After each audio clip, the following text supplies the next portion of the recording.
This is Russell Fagan, aka Sinistral Rifleman, and this is my video for the Phoenix Rod and Gun 2-Gun Action Challenge match held September 28th, 2019. Back to shooting my regular competition guns for this match. I'm using my KD-15 shooting team rifle with SLT2 trigger and Vortex Crossfire red dot. My pistol is my KD-17 Stealth Special with Leupold Delta Point Pro. Both firearms are done up in Gila Monster patterns by We Plead II. This stage begins with the shooter engaging 3 steel targets at 200 yards from the offhand position. Once the shooter has cleared this position, they will move on to 4 subsequent positions, re-engaging the steel. The 2 positions on the left are from the kneeling or sitting position. The 2 positions on the right are from the prone position. I am using the new Black Bear ammunition by Bear Ammunition this match.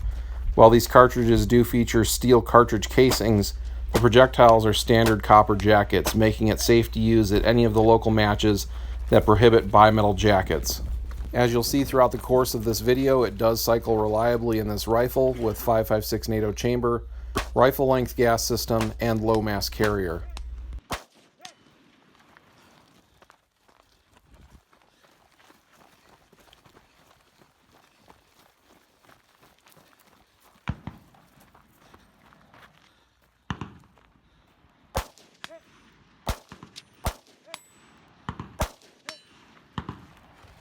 On the movement from the 4th cone to the 5th and final cone, I have to be conscientious about my muzzle direction because I'm actually moving uprange.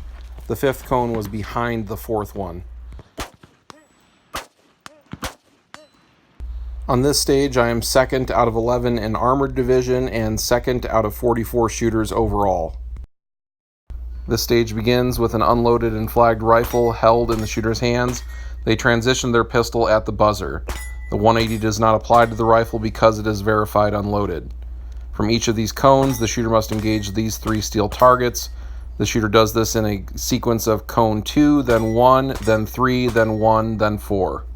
With 15 rounds required, I only drop 1 shot, expending 16 rounds. I am 2nd in Armored and 2nd overall on this stage.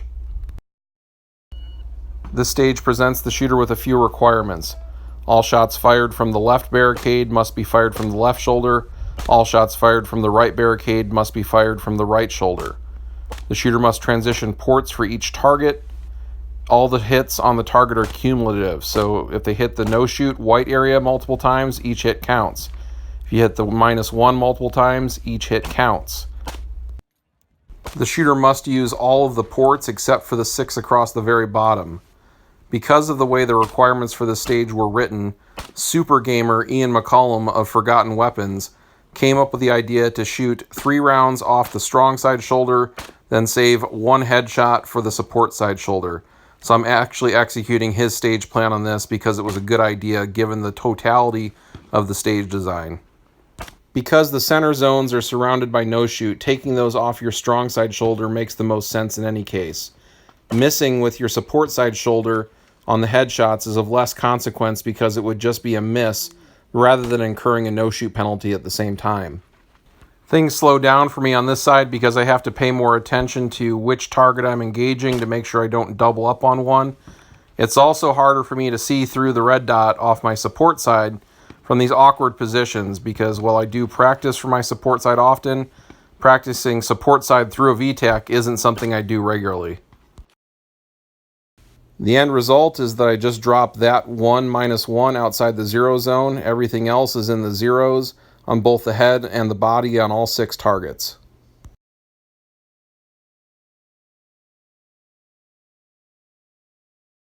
I am 2nd Armored and 4th overall on this stage. In the end, I am 2nd out of 11 in Armored Division and 2nd out of 44 shooters overall, being just over 4 seconds behind 1st place. Thank you for watching. Come back again for more match and multi-gun competition content.